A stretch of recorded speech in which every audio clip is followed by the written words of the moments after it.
Hello guys, आज की स्पीता पहचान क्लासेस में मैं लेके आई हूँ क्षितिज भाग 1 क्लास 9 सीबीएसई एनसीईआरटी काव्य खंड में पाठ 12 कैदी और कोकिला, जो माखनलाल चतुर्वेदी जी की एक प्रसिद्ध कविता है, जिसकी पूरी व्याख्या मैंने आपको इसके पिछले वीडियो में की थी। आज मैं लेके आई हूँ इसके प्रश्न अभ्यास को। तो मैंने आपसे कहा था कि आप प्रश्न अभ्यास बनाने की कोशिश करिएगा, आपने शायद किया भी होगा। अब उसको बनाने में जो कठिनाई आपको आई होगी या आपका उत्तर एकदम अच्छा हो, इसके लिए मैं प्रश्न अभ्यास में कुछ संकेत देने आई हूँ कि कैसे उसका आंसर करना है। ठीक है बेटा? तो कैदी और कोकिला, आपको याद होगा कि यह कविता माखनलाल चतुर्वेदी जी ने किस संदर्भ में लिखी है? जब वह आज़ादी की लड़ाई में जब उन्हें जेल में डाला गया, तो जेल की जो यातनाएं थी उसको दर्शाने के लिए और आने वाले भविष्य के खतरों को दिखाने के लिए उन्होंने कोयल का सहारा लिया। जब वो जेल में थे, उनके साथ एक अप्रत्याशित घटना घटी।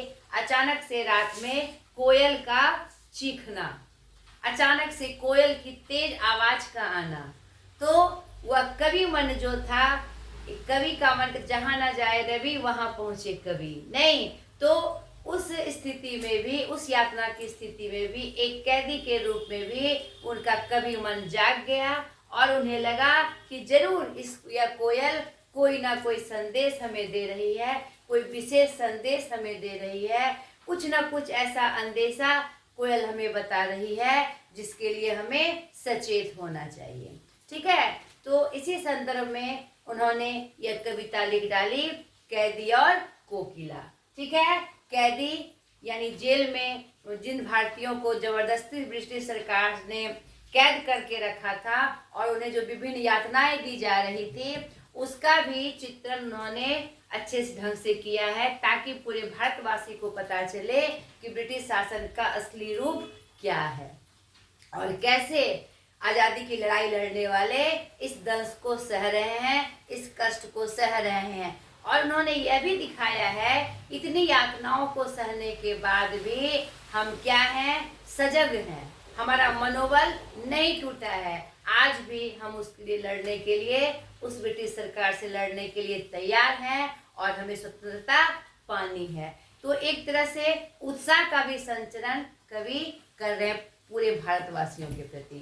तो प्रश्न अभ्यास के माध्यम से हम देखें इसमें क्या प्रश्न है, और उस प्रश्न में हम देखेंगे कि कैसे क्या संदेश हमें प्राप्त हो रहे हैं कवि के माध्यम से, और जो सार है इस कविता का वह हमारे सामने स्पष्ट हो जाएगा बच्चों। तो चले हम प्रश्न अभ्यास की तरफ। पहला प्रश्न है, कोयल की कूक सुनकर कवि की क्या प्रतिक्रिया होती है? कोयल, कोई भी पक्षी का बोलने का एक नियत समय होता है। रात में जनरली कोई पक्षी बोल नहीं बोलते, नहीं, कोई कोई विशेष चिड़िया ऐसी होती है जो रात में टर्टर किया करती है, वो विशेष पक्षी होती है जो रात में ही आवाज किया करती है। लेकिन कुछ ऐसी पक्षियां जैसे कोयल, कौवे, जो नॉर्मल पक्षियां हम देखते हैं, वह रात में अचानक से नहीं बोल पड़ती। तो यहाँ पर कोयल का रात में बोलना और उसके बोली में परिवर्तन था। जो कोयल की वाणी मीठी बोली होती है, एक मृदुल होती है, एक जिसको सुनकर हमारे अंदर एक अजीब सी प्यारी सी भावना आती है। उन्होंने महसूस किया कि यह जो कोयल बोल रही है उसकी वाणी में मिठास तो है, मिठास तो उसकी बोली का गुण है, लेकिन एक चीख के रूप में वह हमें संदेश दे रही है। यह क्या, ये कौन सा रूप हमारे भारत का दिख रहा है? उस चिड़िया के बोली से, उस कोयल की बोली से कभी अंदेशा लगाता है, कभी संभावना जताता है कि यह कोई ना कोई संदेश हमें दे रही है, किसी ना किसी बड़े खतरे के प्रति हमें आगाह कर रही है, सचेत कर रही है। ठीक है। तो वही कोयल की आवाज को, कोयल की कूक सुनकर कवि की यह प्रतिक्रिया होती है कि आखिर यह कोयल जो मीठी तान सुनाकर सबको मुग्ध करने वाली होती है, ये अचानक से रात में क्यों चीख पड़ी? उसके आवाज में परिवर्तन है क्या? कुछ अंदेशा है क्या? सामने कोई बहुत बड़ा तूफान आने वाला है जो खतरे का संकेत कर रहा है? ये सब प्रतिक्रियाएं कवि के मन में होती है। ठीक है बेटा। दूसरा प्रश्न है, कवि ने कोकिल के बोलने के किन कारणों की संभावना बताई है? तो हमने कविता की पंक्तियों में देखा था कि कोयल से ही सवाल करते हुए कवि पूछते हैं, अरे क्या बात है, तुम क्या गा रही हो, तुम क्या बात कर रही हो, क्यों तुम चीखी? ऐ कोयल रानी तुम क्यों चीखी? आखिर तुम क्या संदेश हमें देना चाहती हो? क्यों होक पड़ी? तुम्हारे अंदर कौन सी वेदना है? आखिर तुमने क्या देखा? तुम्हें क्या नजर आया जो अचानक से रात में तुम चहक उठी, कूक उठी और हमें क्या बताना चाह रही हो? इन सब बातों से, प्रश्न से यह स्पष्ट होता है कि कुछ न कुछ संभावनाएं कवि को दिखाई पड़ती है कि अचानक से अर्धरात्रि में कोयल का यूं चीखना जरूर किसी न किसी दावानल को दिखा रहा है। दावानल किसे कहते हैं? भयंकर अग्नि जो पूरे जंगल को जला देती है। तो भारतवर्ष में जरूर ऐसी कोई दावानल जल रही है ब्रिटिश सरकार के माध्यम से, जो कहीं कोई पूरी भारत को समाप्त ना कर दे। हम भारतवासियों के प्रति कोई ऐसा कदम ना उठाए जो कि हमारी जो स्वतंत्रता है वह बनी की बनी रहे और हम स्वतंत्र ना हो सके। आज जो हम वेदना झेल रहे हैं, जो कष्ट झेल रहे हैं, हमारी आने वाली पीढ़ी भी उसे ना झेले। तो यह सब संभावनाएं कवि के मन में जागृत होती है कि अचानक से कोयल का यूं बोलना ये सही संकेत नहीं है, यह एक संकेत है आने वाले किसी गहरे संकट का। ठीक है बेटा। तीसरा प्रश्न है, किस शासन की तुलना तम के प्रभाव से की गई है और क्यों? तो कविता की पंक्तियों में आपने शुरुआत में ही देखा होगा, शासन है या तम का प्रभाव गहरा है। नहीं, ऊंची काली दीवारों के घेरे में, डाकू चोरों बटमारों के डेरे में, जीने को देते नहीं पेट भर खाना, मरने भी देते नहीं तड़प रह जाना, जीवन पर अब दिन रात कड़ा पहरा है, शासन है या तम का प्रभाव गहरा है। तो इस प्रश्न का आंसर में हमको क्या लिखना है कि यहाँ पर जेल में, कारावास में जो यातनाएं दी जा रही है और जेल का जो प्रशासन है, जो शासन व्यवस्था है, उसकी तरफ कवि इशारा कर रहे हैं। उसकी तुलना वह अंधकार से कर रहे हैं। और क्यों कर रहे हैं? ताकि पूरा भारत और इवन की पूरा विश्व यह जाने कि ब्रिटिश सरकार का कितना घिनौना रूप है कि जेल में भी कौन बंद होते हैं? कैदी क्या होते हैं? इंसान ही होते हैं। उसके साथ अब हैवानियत वाला व्यवहार कैसे कर सकते हैं? नहीं कर सकते। यह मानवता के हित के लिए नहीं है, कोई ऐसा नहीं कर सकता।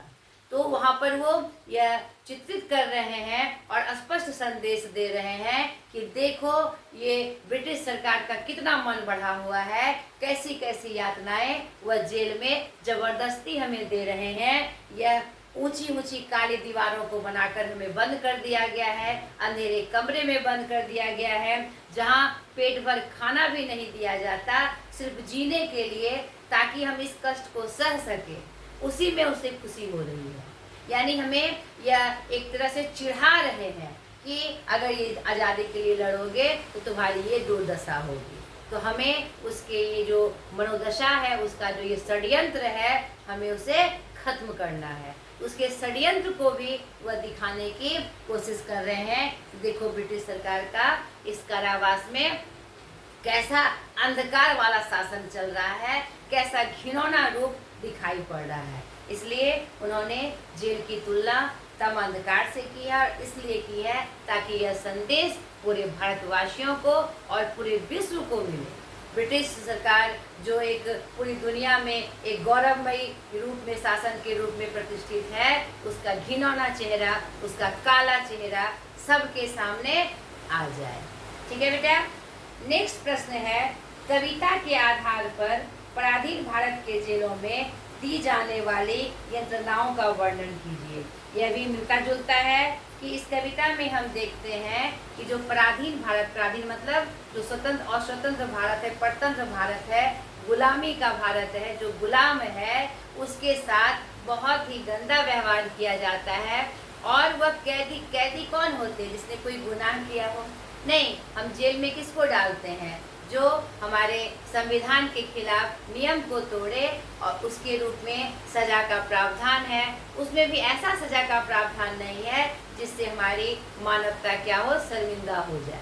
लेकिन यहाँ पर पराधीन भारत के जेलों में जो उनके शासन करने वाले लोग हैं उनके साथ बहुत ही घृणित व्यवहार करते हैं, उनको ऐसी ऐसी यातनाएं देते हैं जो मानवता के हित के लिए नहीं है। तो कविता के आधार पर हम देखते हैं कि वहाँ क्या है, काली ऊंची ऊंची दीवारों से वह कारावास बनाया जाता है जहाँ पर कोई सुविधा नहीं दी जाती। यहाँ तक कि जो उनका दैनिक क्रियाकलाप है उसके लिए भी कोई सुविधाएं नहीं दी जाती है। उसे दैनिक क्रियाकलाप जिसको हम रोक नहीं सकते, जिस पे हमारा नियंत्रण नहीं होता, वह भी हमें उसी काल कोठरी में करके रहना होता है। वो बताइए कितना दुख का बात है। अब क्या कहते हैं, जो गंदगी है, जो दैनिक कार्यकलाप में हम एक क्या कहते हैं रूटीन के अनुसार उसको फॉलो करते हैं, तो उसमें कैसे रहा जाए? नहीं, एक जानवर से भी बदतर स्थान वहाँ प्राप्त होता था। पराधीन भारत के जेलों में खाना भी नसीब नहीं होता था और ऊपर से उसे ऐसे कठिन कठिन कार्य कराए जाते थे वो जो कि बहुत मुश्किल होता था। खाना नहीं दिया जाता था लेकिन काम करवाया जाता था। और क्या, जंजीरों से बांध के रखा जाता था उसे, जैसे किसी पागल जानवर को बांध के रखते हैं ताकि वह उत्पात ना मचा सके, तो जबरदस्ती एक इंसान को जंजीरों से जकड़ के रखा जाता था। ये सब यातनाएं पराधीन भारत के जेलों में दी जाती थी। ठीक है, पांचवा प्रश्न है, भाव स्पष्ट कीजिए। मैंने बताया है आपको, इस तरह का प्रश्न आए तो आप पहले क्या करते हैं, पाठ का परिचय देते हैं, फिर कवि का परिचय देते हैं और उसके बाद वह उस पंक्ति के माध्यम से क्या संदेश देना चाहते हैं उस भाव को बताते हैं। ठीक है बेटा, तो यहाँ पर कौन नंबर कहता है, मृदुल वैभव की रखवाली से कोकिल बोलो तो। यहाँ पर उसके अचानक से बोल जाने पर, कोयल के अचानक से बोल जाने पर कवि को अंदेशा होता है कि कहीं कोई बड़ी बात तो नहीं होने वाली है, कहीं कुछ गलत काम तो नहीं होने वाला है हम भारतवासियों के साथ, कहीं समूल नष्ट होने की तैयारी तो नहीं की जा रही है। उसी में कहता है, अरे कोयल बोलो, क्यों हो पड़ी, अचानक से तुम्हारी मूंग क्यों दिखाई पड़ रही, क्यों सुनाई पड़ रही है, क्या कोई वेदना है, किसी वेदना का बोझ लिए तुम हो, कोकिल बोलो तो क्या लूटा। यानी इस ब्रिटिश सरकार ने और क्या लूटा, सब कुछ तो वो हमारा धीरे धीरे खत्म कर रहे हैं, तुमने क्या कुछ और देखा, उसने कुछ और लूटा क्या। ऐ मृदुल स्वभाव वाली कोयल, क्या तुम्हारे में जो ये चेंजिंग दिखाई, मृदुल स्वभाव यानी मृदुल वैभव की रखवाली से मतलब है कोयल की मीठी आवाज से, कि मीठी आवाज की रखवाली करने वाली कोयल, आखिर तुमने क्या देखा, कौन सी वेदना तुम ली हुई हो, जरा बोलो तो, जरा बोलो तो। यहाँ पर कोयल के अचानक चीखने से जो अंदेशा कवि के मन में प्रकट होता है, इस पंक्ति के माध्यम से वह कोयल से पूछते हुए नजर आ रहे हैं। ठीक है बेटा, प्रस्तुत पंक्ति हमारे किससे ली गई है, कैदी व कोकिला कविता से ली गई है, जिसके कवि कौन है, माखनलाल चतुर्वेदी जी। और उसके बाद पंक्ति का भाव को स्पष्ट करना है। ख नंबर, हूँ मोट खींचता लगा पेट पर जुआ, खाली करता हूँ ब्रिटिश अकड़ का कुआ। इस पंक्ति के माध्यम से कवि बहुत यातना में है, बहुत कष्ट है। एक कैदी के रूप में बिना वजह ही उन्हें बहुत सारी यातनाएं, बहुत सारे दुख दिए जा रहे हैं, फिर भी उनका मनोबल नहीं टूटा है। हाँ, वह बता रहे हैं कि मैं बहुत कष्ट में हूँ, मेरे पेट में जुआ बांधकर कुएं से पानी निकाला जाता है, बड़ा भारी सा लकड़ी का गट्टा या पत्थर बांधकर पानी को निकाला जाता है, जिससे कि एक बहुत सा कष्ट होता है, वो खींचने में वो शरीर में दर्द उत्पन्न हो जाता है, लेकिन फिर भी कभी मनोत्साह के साथ, बड़े उत्साह के साथ कहते हैं हाँ मैं पानी भर रहा हूँ, पानी निकालता हूँ पेट पर जुआ बांध कर, लेकिन मैं क्या कर रहा हूँ, वास्तव में मैं कर रहा हूँ ब्रिटिश के अकड़ को खाली कर रहा हूँ। तो कुआं से जो पानी निकाल रहा हूँ वह मैं ब्रिटिश सरकार की अकड़ को निकाल रहा हूँ। देखता हूँ यह कितनी यातनाएं हमें दे सकते हैं, कितनी अकड़ है इसमें, और क्या क्या ये हमारे साथ करवा सकते हैं। हम पे कोई असर होने वाला नहीं है। भारत माता जिंदाबाद, ये उत्साह भर रहे हैं हर भारतवासी के मन में। तो मैं तो उसकी अकड़ को कम कर रहा हूँ, मैं पानी भर रहा हूँ, मुझे बिल्कुल इसका अफसोस नहीं है, मैं तो उसकी अकड़ निकाल रहा हूँ। देखिए और कौन कौन सी विधि से वह मुझ पे यातनाएं दे सकता है, हमें दुख दे सकता है। ठीक है बेटा। अब छठा प्रश्न कहता है अर्धरात्रि में कोयल की चीख से कवि को क्या अंदेशा है। सेम आपका 4 नंबर का सवाल है कि अर्धरात्रि में कोयल के अचानक चीखने से कवि के मन में अंदेशा है कि जरूर और कोई ना कोई संकट हमारे सामने आने वाली है। नहीं तो जो कोकिल है या जो कोयल है जिसका स्वभाव इस अचानक रात्रि में चीखने से मेल नहीं खा रहा है, तो जरूर कोयल ने भी ऐसा कुछ देखा है और जो हमें आने वाले संकट के प्रति वह सचेत कर रही है, ऐसा अंदेशा कवि के मन में आता है। ठीक है। 7वां प्रश्न है कवि को कोयल से ईर्ष्या क्यों हो रही है। यहाँ पर कविता की पंक्ति में ही हमने देखा कि कवि क्या करते हैं, अपने और कोयल की तुलना करते हैं। सारी बातें उससे पूछकर कि ऐ कोयल तुम्हें क्या अंदेशा हो रहा है, क्यों चीख पड़ रही हो। फिर जो उस कारावास के अंदर जो यातनाएं दी जा रही थी, कष्ट दी जा रही थी, उसका चित्रण करते हैं और अंत में अपने उस स्थिति को और ही बड़े सहृदय ढंग से, बड़े हल्के फुल्के ढंग से वह कोयल से तुलना करते हुए बताते हैं तुझे मिली हरियाली डाली, मुझे नसीब कोठरी काली, तेरा नभ में संचार, मेरा 10 फुट का संसार, तेरे गीत कहावे वाह, रोना भी है मुझे गुनाह, देख विषमता तेरी मेरी, बजा रही इस पर रणभेरी। यहाँ पर वह अपनी तुलना कोयल के साथ करते हुए अपनी वास्तविक स्थिति दिखा रहे हैं कि देखो यहाँ पर एक मतलब कि एक सुंदर सा भाव वह एक उनके साथ एक मजाक करते हुए नजर आ रहे हैं कि देखो कोयल तुम्हारी किस्मत और मेरी किस्मत। इसमें वह कारावास के और अगले जो उनके साथ कष्ट दिया जा रहा है उनको वह प्रस्तुत कर रहे हैं। कि इसलिए यहाँ क्या कहते हैं कवि को कोयल से ईर्ष्या हो रही है। देखो तुम भी इस स्वतंत्रता की लड़ाई में तुम भी एक पात्र हो, लेकिन देखो तुम हरियाली वाली तुम्हें डाली मिली हुई है और मुझे यह काली कोठरी मिली हुई है। पूरा नभ तुम्हारा संसार है और मेरा क्या है 10 फुट का संसार है, इसी में रहने को मैं विवश हूँ। नहीं तुम क्या कहते हैं तुम्हारे जो गीत होते हैं वह वाह वाह कहलाते हैं और मुझे भी यहाँ अगर मैं रोता भी हूँ अपने कष्ट से तो वह भी मेरे लिए गुनाह हो जाता है, उसके लिए भी मुझे सजा दी जाती है। इसलिए यहाँ पर कवि कोयल से ईर्ष्या करते हुए दिख रहे हैं। वास्तव में ईर्ष्या नहीं, वह एक तरह से मजाक कर रहे हैं कोयल से। ठीक है। 8वां प्रश्न है कवि के स्मृति पटल पर कोयल के गीतों की कौन सी मधुर स्मृतियां अंकित है जिन्हें वह अब नष्ट करने पर तुली है। नहीं और क्या कहते हैं कोयल की कौन सी स्मृति उनके ये मनस पटल पे है। वो हमेशा से देखते आए हैं कि कोयल कब गाती है, जब सुंदर मौसम हो, बसंत का मौसम हो, आमों पे क्या कहते जब मंजर लगते हैं, पेड़ों आम के पेड़ों पे जब मंजर लगते हैं तो खुशहाली के रूप में कोयल गाती है। नहीं तो उनके मानस पटल पर कोयल का वही चित्र अंकन है, लेकिन अचानक से इस रात अंधेरी रात में उसका चीखना क्या होता है, वह उन्हें क्या कहते हैं अंदेशों से भर देता है, विभिन्न अनेक प्रकार के संकट के संभावनाओं से भर देता है। और वह कह रहे हैं कवि कोयल को कि तुम्हारी जो चित्र है मेरे मानस पटल पे एक सुंदर एक मधुर बोलने वाला संदेश देने वाला है, लेकिन तुम ये क्यों नष्ट कर रही हो, तुम जो ऐसे अचानक से चीख रही हो तो मुझे तुम्हारा दूसरा रूप दिखाई पड़ रहा है। कहो तो कोयल, ऐसा क्यों कर रही हो, ऐसा क्यों हो रहा है, क्यों तुम उस छवि को मेरे मानस पटल से हटा के एक नया रूप डाल रही हो। नहीं, इस सुकृति पर अपनी कृति से कहो, क्या कर दूं, कोकिल बोलो तो, मोहन के व्रत पर प्राणों का आसव किसमें भर दूं, कोकिल बोलो तो।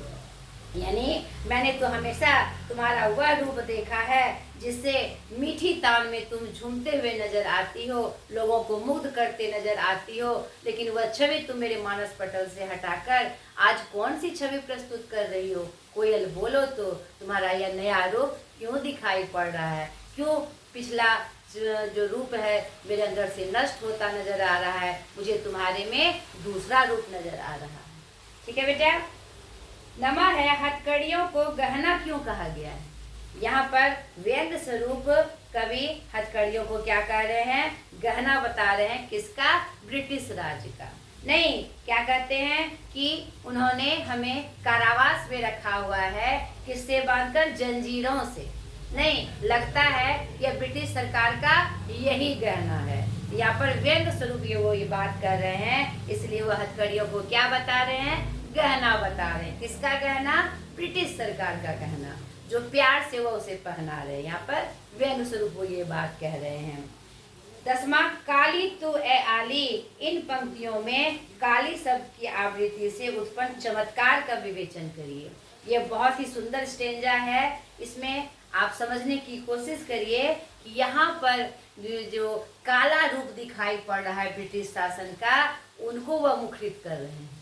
नहीं, और उसमें किसको प्रस्तुत कर रहे हैं, कोयल की काया को, जो कैसी होती है, काली होती है। उसी काली के माध्यम से वह बड़ा ही सुंदर चमत्कार उत्पन्न कर रहे हैं अपने काव्य की पंक्तियों में। आप फिर से इसको स्मरण करते हुए सुनिए। काली तू रजनी भी काली, ऐ कोयल एक तो तुम्हारी काया काली, रजनी मतलब रात, और ये रात भी क्या है, काली है। शासन की करनी भी काली, ये जो ब्रिटिश शासन है उसका जो कृत्य है वह भी कैसा है, काली है। काली लहर कल्पना काली, आज ये जो लहर उठ रही है इस कारावास में वह भी क्या है, एकदम से काली है, घिनौनी है। यहाँ पर संकेत रूप में काली शब्द का प्रयोग हुआ है। यहाँ पर बहुत सारे अर्थ इस काली शब्द से चिपके हुए हैं। नहीं, कल्पना काली, आज जो ये ब्रिटिश शासन कल्पना कर रहे हैं वह भी काली है। नहीं, वह भी बहुत गंदी और घिनौनी है। मेरी काल कोठरी काली, देखो न कोयल, मेरी जिसमें मैं रहता हूँ वह भी काल, जो काल के समान ये जो कोठरी है वह भी क्या है, काली है। टोपी काली कमली काली, यहाँ पर ब्रिटिश शासन का जो टोपी है वह भी काले रंग की है, और कमली भी काली, ये जो कंबल हम ओढ़ते हैं वह भी क्या है, काली काली है। मेरी लौ श्रृंखला काली, जो ये जंजीर बंधे हुए हैं श्रृंखलाबद्ध एक दूसरे से जुड़े हुए, वह भी, उसका भी रंग कैसा है, काली है वो भी। पहरे की हुंकृति की ब्याली, तिस पर है गाली ए आली। अब देखो ना, इतना कुछ होने के बाद भी लोग क्या करते हैं, एकदम ब्याल से नजर आते हैं, और ऊपर से क्या दी जाती है, हमें गाली दी जाती है। ओए कोयल जरा देखो तो, जरा सुनो तो। यहाँ पर एक काली शब्द से कितने अर्थ की विवेचना कवि करते हुए नजर आते हैं। यह अपने आप में क्या है, काव्य का एक चमत्कार है। ठीक है बेटा। 11 नंबर प्रश्न कहता है, काव्य सौंदर्य स्पष्ट करें। काव्य सौंदर्य क्या होता है, यानी काव्य को पढ़ने से हमारे अंदर जो रस की अनुभूति होती है, जो सौंदर्य रूप दिखता है, जो संदेश हम काव्य के माध्यम से देना चाहते हैं, जब वह स्पष्ट रूप से हमारे सामने आता है, उसे हम क्या कहते हैं, काव्य का सौंदर्य। नहीं, किसी चीज को जब हम बनाते हैं, क्यों करने के लिए, प्रेजेंट करने के लिए, रिप्रेजेंट करने के लिए, हम क्या करते हैं, उसे सुंदर बनाते हैं। उसी तरह काव्य की पंक्तियां होती है, काव्य के माध्यम से जो हम संदेश देते हैं, जो हमारा उद्देश्य होता है, अगर वह सही रूप से पाठक को समझ में आ जाए तो वह क्या होता है, हमारा काव्य लिखना सार्थक हो जाता है, वही उसका सौंदर्य होता है। तो कह रहे हैं इसमें सौंदर्य को बताइए। किस दावा नल की ज्वालाएं हैं देखी, यहाँ पर कवि इस पंक्ति के माध्यम से पूरा स्पष्ट कर रहे हैं कि ऐ कोयल, तुमने क्या देखा? क्या कोई दावानल देखा, यानी कोई बहुत बड़ी अग्नि की ज्वाला देखी जो पूरे भारत को नष्ट कर देगी? है तो इन शब्दों के प्रयोग से एक जो संदेश वह देना चाह रहे हैं वह स्पष्ट हो रहा है। दावानल के मतलब जो सब कुछ जला के खत्म करने की स्थिति आ रही है। क्या क्या तुमने ऐसा कुछ देखा है? तो ये इसका उनका काव्य सौंदर्य है जो बहुत ही अच्छे रूप से वह प्रस्तुत कर रहे हैं। ख नंबर में कहते हैं, तेरे गीत कहावे वाह, रोना भी है मुझे गुनाह, देख विषमता तेरी मेरी, बजा रही तिस पर रणभेरी। यहाँ पर तुलना करते हुए वह एक मतलब हल्का फुल्का माहौल में कोयल से कहते हैं, देख तेरी मेरी क्या स्थिति है। और इस पंक्ति को बड़े ही सौंदर्य तरीके से, बहुत ही सुंदर तरीके से वो शब्दों का जो उन्होंने क्रम बनाया है और जो विभिन्न शब्दों का प्रयोग किया है, उनसे उनकी बातें बहुत ही सुंदर रूप में प्रस्तुत हुई है। वही उनका सौंदर्य है, यही उनके काव्य का सौंदर्य है। तेरे गीत कहावे वाह, कोयल तुम्हारे गीत जब तुम गाती हो तो वाह वाह उठती है, नहीं, और रोना भी मुझे गुना, और देखो मेरी कैसी स्थिति है यहाँ पर इस क्या कहते हैं कारावास में, रोना भी गुना है, चाहे मुझे कितना भी कष्ट दिया जाए। कितने अच्छे से अपनी बातों को वह कह जाते हैं बड़े सौंदर्य के साथ। देख विषमता तेरी मेरी, देखो हम दोनों में कितनी भिन्नता है, बजा रही तिस पर रणभेरी, फिर भी हम रणभेरी को बजा रहे हैं, युद्ध का आगाज कर रहे हैं कि हाँ अब जो होना है हो जाओ। इस कष्ट में भी हमारा मनोबल नहीं टूटा है, हमारा आत्मविश्वास नहीं टूटा है। तो ये जो संदेश दे रहे हैं बहुत ही प्रभावी ढंग से वह दे रहे हैं। ये जो काव्य में जो पंक्तियां आई है बहुत ही सुंदर रूप में आई है, जो सौंदर्य बोध के रूप में कविता को क्या करती है, एक सुंदर रूप देती है। ठीक है बेटा, ये था।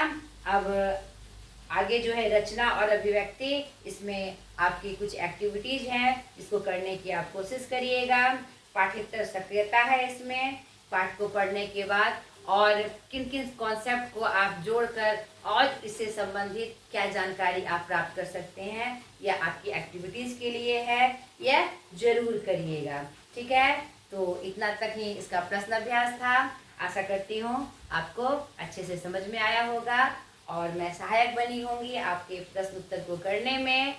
आप अपने से अपने क्या कहते नोटबुक में इस प्रश्न उत्तर को बनाइएगा और बहुत ही सहज और सुंदर ढंग से छोटे छोटे वाक्यों का प्रयोग करते हुए आपके जो भाव हैं, जो मैंने व्याख्या की, छोटे छोटे वाक्यों में बनाकर आपको सुंदर आंसर तैयार करना है बेटा। ठीक है, आज तक के लिए इतना ही। बाय।